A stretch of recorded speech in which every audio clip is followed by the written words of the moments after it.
E aí, pessoal, tudo bem? Bom, o objetivo desse vídeo é tentar clarear aí uma confusão da última semana com relação aos dados do censo. Eu escolhi, para dar título, inclusive, ao vídeo, isso, né? Afinal, qual é o tamanho da população brasileira? 203, 210 ou 212 milhões de habitantes? E de onde é que eu tirei essa ideia? Bom, a gente trabalhou com esses 203 milhões desde o ano passado, quando saíram os dados do censo, dados surpreendentes para a gente, né? Em que havia uma projeção, inclusive, de 212 milhões de brasileiros, e aí a ideia da projeção, aliás, havia uma projeção de 214 milhões de brasileiros a partir dos pouco mais de 190 que havia em 2010. E aí, quando saíram dados preliminares do censo, aí, ó, não vai bater 214, vai bater 212. E quando saíram os dados oficiais, 203. Ele para tudo, pô, temos o menor crescimento da história. O menor crescimento da história temos mesmo, mas não tão pequeno quanto esse censo ou os dados iniciais mostraram. A gente ficou com os dados lá de 0,52% ao ano. E agora, em agosto de 2024, veio o IBGE e diz o seguinte: olha só. Sabe os 203 milhões que nós soltamos como os dados, o crescimento lá de apenas 0,5%? Não é bem isso, não. Na verdade, nós temos um crescimento de. Não sei se aqui está. Será que está mudando aí para você? Deixa eu voltar aqui, que às vezes o zoom dá um tilt. Não, acho que agora ele deve dar tudo certo. É, então, os dados não eram aqueles. Isso é normal, tá, gente? Não nessa dimensão de diferença, mas o ajuste de dados do IBGE é ciência normal. Eles fazem tipo uma corregedoria.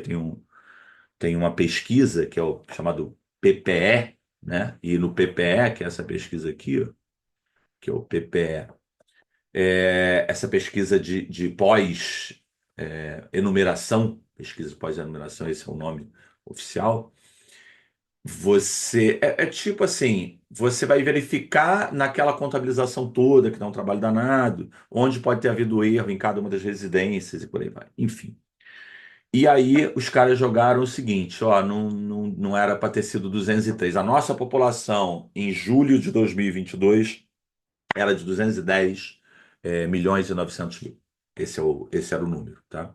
O que você viu como manchete agora, e me chamou a atenção também, ó, população do Brasil em 2024 é 212 milhões de pessoas. Aí parece que voltamos lá àqueles dados do ano anterior. Não, aí você tem que pensar que a gente tem que trabalhar com os dados do censo. Os dados do censo são julho de 2022. Colocaram para a gente um dado de 203 milhões e agora ajustaram para 210 milhões e 900. Isso é o que a gente, entendeu? Aí agora, esse 212, é óbvio, né? O cara está te dando o dado de 2022, aí ele vai fazendo projeções para os anos seguintes, agora 2024. Então, é óbvio que dá uma irritação muito grande em mim também, né? Eu tenho vídeos gravados aqui no canal, eu usei para concursos de 2023 em cima daquilo, caiu em provas do ano passado esse dado. Beleza, o IBGE vai agora fazer o ajuste. O que a gente vai ter nos documentos do IBGE a partir de agora é a população brasileira em 2022 era de 210 milhões e 900 mil. Continua valendo a informação de que é o menor crescimento da história, já não dá meio, aí dá um pouquinho mais, dá tipo 0,7, 0,8, né? 0,7, 0,8, vai dar uns 16 milhões. 16, saindo dos 194, 195 para 210, dá uns 16 milhões de crescimento. Em cima desses 200, dá uns 0,8%. Mas, como eu estava falando, dá uma irritação muito grande, mas é o que a gente tem. E você não tem muita escolha, né?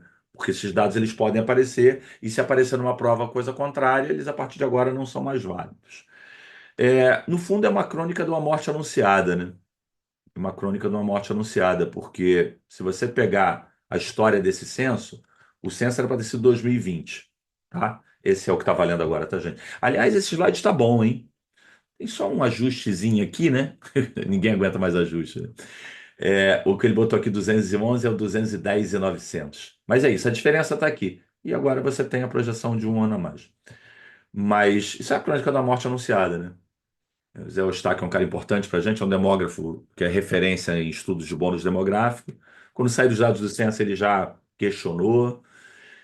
Na história do censo, ele era para ter sido 2020, e aí por causa da pandemia, mas também por corte de verbas, né?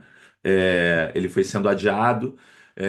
A presidente do IBGE, então, ó, notícia de 26 de maio de 2021. Tudo isso foi mostrando o que que a gente estava sujeito, né?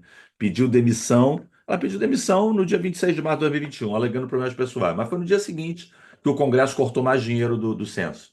Então, né? E aí o censo só aconteceu mesmo porque o Supremo determinou que no governo anterior não tem a verba. Enfim, cheguei a fazer live, né? Dizendo a importância do censo e tal. E durante o processo de censo, ameaça de greve dos recenseadores. Então, tudo isso foi coisas que foram acontecendo e mostravam nosso risco. Isso aqui é a tal do ajuste, que é normal que aconteça, mas nunca teve um número tão grande, né?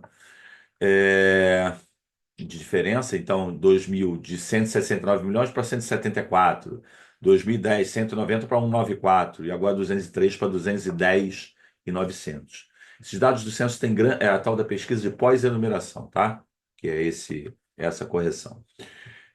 Esses dados são importantes, gente, os dados do censo e por cidade, que é o que eu vou falar no final, porque ele envolve verba, né? Você pegar fundo de participação do município, é o tamanho de população da tua cidade que vai determinar quanto ela vai receber.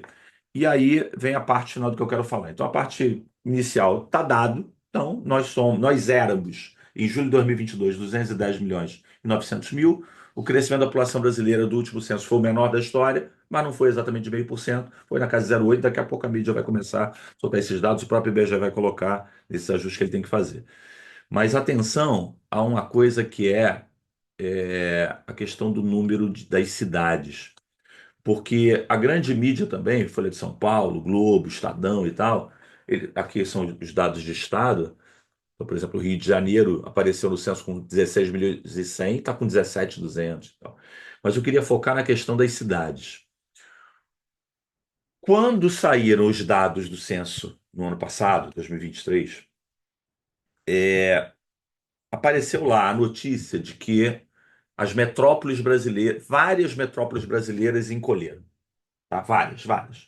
Não sei o número exato, mas eu acho que 8 metrópoles. Então, o Rio de Janeiro tinha menos população em 2000. Olha o tempo verbal que eu estou usando. Em 2022 do que tinha em 2010. Mesma coisa para Salvador, Belo Horizonte, Porto Alegre, Recife, Belém, essa galera toda. Não todos. São Paulo tinha crescido um pouco, Brasília, Goiânia, Manaus crescido bastante e tal. Quando saí desse cidade, eu fui correndo olhar, porque isso envolve para a gente, né? Ainda mais quem for fazer concurso, envolve um conceito que é o conceito de desmetropolização. É o conceito do professor Milton Santos. O Milton Santos fala que até a década de 70 o Brasil viveu uma metropolização, ou seja, as grandes cidades cresciam mais, e a partir dali veio uma desmetropolização, as cidades médias crescendo mais do que as metrópoles. Ele nunca falou que as metrópoles estavam encolhendo, muito pelo contrário. O livro dele, Urbanização Brasileira, ele fala de uma desmetropolização que acontece concomitantemente ao crescimento das metrópoles, ou seja, as cidades médias crescem mais, cidades de 100 mil, 200 mil, 300 mil pessoas, porque recebe indústria, mas as metrópoles continuam crescendo. Quando vier esses dados do censo, com 8 metrópoles encolhendo, o que que a gente afirma? Olha só, é uma radicalização do processo, pois agora essa desmetropolização já envolve metrópoles que têm menor tamanho. Pois bem, vamos olhar os dados. Aí não adianta ficar irritado, né? Irritado eu também estou. O que nós temos agora, que são os novos dados oficiais do IBGE. Rio de Janeiro, que apareceu lá com 6 milhões 211 mil, agora 6 milhões 729 mil. E isso é mais do que nós tínhamos no Rio de Janeiro em 2010. Então, a cidade do Rio de Janeiro oficialmente não teve encolhimento populacional, aliás, é uma sensação que nós cariocas temos claramente. Não parecia que a cidade, pelo trânsito, pela expansão imobiliária, estava encolhendo, está crescendo até menos. São Paulo não era o caso, Manaus não era o caso, Salvador. Salvador apareceu no censo com 2 milhões 418 mil. Na correção, 2 milhões 568. Salvador tinha, em 2010, Salvador tinha em 2010 2 milhões 418. Não, não. 2 milhões 675. Então, Salvador é um exemplo que continua encolhendo. Ainda bem que tem um, sabia? Dependendo da prova que você for fazer, dependendo do texto que o cara vai dar, oficialmente agora é. O que é desmetropolização? O que sempre foi. Nas últimas décadas, as cidades médias lideram o crescimento urbano brasileiro. As metrópoles estão crescendo menos. No dado anterior do censo, várias metrópoles estavam tendo agora também encolhimento absoluto. Agora nós temos uma, Salvador. Porque eu fui olhar os dados aqui e a verdade é que o Rio de Janeiro cresceu, Belo Horizonte cresceu um pouquinho, ó. Dado de 2010, 2.375. O dado agora corrigido, 2.416. É o que tem. Uma cidade aqui, São Gonçalo, no Rio de Janeiro, que apareceu com grande encolhimento, continua tendo encolhimento, mas ele foi menor. Então é isso, gente. Não tem muito jeito, um negócio bem chato pra gente, bem desagradável. Na verdade, como eu falei, né? Esse censo foi bem comprometido, mas são os dados que a gente tem. Se você for fazer prova, não tem muita escolha. Dado oficial de crescimento é de Brasil ainda crescendo. A gente fez alguns ajustes, né? O IBGE vai soltar isso. Mas, por exemplo, pelo cálculo anterior, já dava para pensar o Brasil começar a encolher 2035. Agora o IBGE diz que vai até 2042. E esse dado que me chamou a atenção das metrópoles, e isso envolve grana. Por quê? Porque quando a sua cidade tem uma participação menor da população brasileira, você recebe uma fatia menor. Os prefeitos devem estar adorando, não sei se também não foi por isso que o IBGE correu para fazer esse ajuste. Beleza? É isso, gente. Foi o que deu para fazer. Um abraço, até a próxima. Tchau, tchau.